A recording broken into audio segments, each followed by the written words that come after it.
மலையாள சினிமாவுக்கு கடந்த ஆண்டு ஒப்பிடும்போது 2024ஆம் ஆண்டு வசூல் மற்றும் விமர்சன ரீதியாக சிறப்பான ஆண்டாக அமைஞ்சது. குறிப்பாக இந்த ஆண்டு வரலாற்றிலேயே முதல் முறையாக 200 கோடி ரூபாய்க்கும் அதிகமான வசூலை ஈட்டியிருக்காங்க சேட்டன்கள். அந்த வகையில் 2024வது வருஷத்தில் 100 கோடிக்கும் அதிகமான வசூல் குவிச்ச ஹிட் மலையாள படங்கள் என்னென்ன அப்படிங்கிறத இந்த வீடியோவில் பார்க்கலாம்.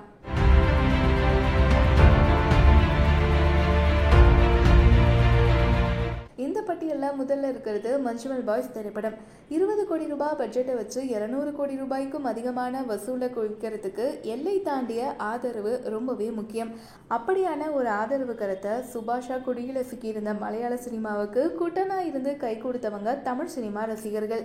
இளையராஜா இசையில் குணா பாடலை இந்த படத்தில் வைப் செய்யறதுக்காக கூட்டமாக தியேட்டர் நோக்கி போனாங்க. அதனோட விளைவு படம் மொத்தமாக 240 கோடி ரூபாயை வசூல் செஞ்சது. சிதம்பரம் இயக்கிய இந்த படத்துல சௌபின் ஷாயி, ஸ்ரீநாத் பாசி உள்ளிட்ட பலர் நடிச்சிருந்தாங்க. இந்த படத்துக்கு சுஷின் ஷாம் மியூசிக் பண்ணியிருந்தாரு. இந்த லிஸ்ட்ல நம்ம அடுத்து பார்க்க இருக்கக்கூடிய படம் ஆடு ஜீவிதம். பாலைவன வெயில் சூட்டுல உடல் மெலிஞ்சு வறண்ட உதட்டோட உயிரை பிடிச்சு நடப்பவனுடைய நடைய பின்தொடரக்கூடிய கதையை அவார்ட் ஃபிலிம் அப்படின்னு புறம் தள்ளாம மக்கள் ரொம்பவே ரசிச்சு பார்த்தாங்க. அதுக்கான சாட்சினா 80 கோடி ரூபாய் பட்ஜெட்ல எடுக்கப்பட்ட படம் 160 கோடி ரூபாய் வசூல் செஞ்சது. உண்மை கதை, ரஹ்மானுடைய பெரியோனே பாடல், பிருத்திவிராஜுடைய அர்ப்பணிப்பு, இது எல்லாமே இந்த படத்துடைய பலம். வேலைக்காக வளைகுடா நாடுகளுக்கு செல்லும் கேரளத்தவர்களுக்கு இந்த படம் ரொம்பவே கனெக்ட் ஆச்சு. பிளஸ்ஸியுடைய பொறுமையான திரைக்கதை வழிகளை சுமந்தது.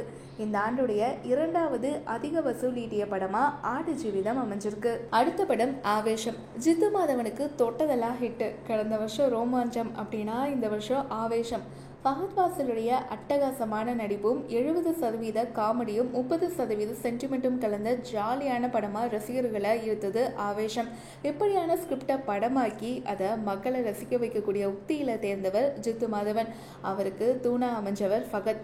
30 கோடி ரூபாய் பட்ஜெட்ல எடுக்கப்பட்ட இந்த படம் 150 கோடி ரூபாய்க்கும் அதிகமான வசூல் அடிச்சது. அடுத்த படம் பிரேமலு. 2K கிட்ஸ் உடைய காதல் கதை.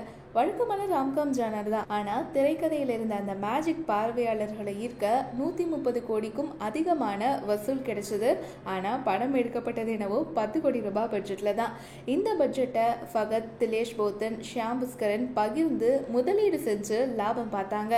பெரிய அளவில் பரிச்சயம் இல்லாத விடலை பருவ நடிகர்கள் நஸ்லன், மமிதா பைஜுவுடைய தேர்ந்த நடிப்பு, இதெல்லாமே இந்த படத்துக்கு கை கொடுத்தது அப்படின்னே சொல்லலாம். அடுத்த படம் ஏஆர்எம்.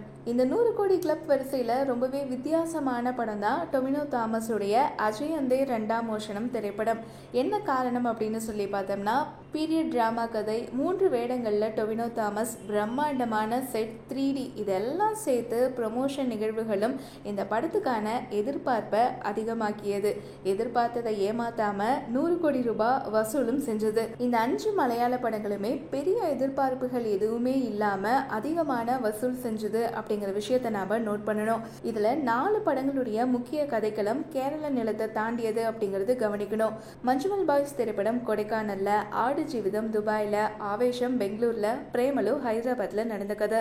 சொந்த நிலத்துடைய வேரை பிடிச்சு கதை சொன்னவங்க இந்த வருஷம் கொஞ்சம் நகர்ந்து வெவ்வேறு நிலங்களுக்கு பயணப்பட்டு வசூலை ஈட்டியிருக்காங்க நம்ம சேட்டன்கள்.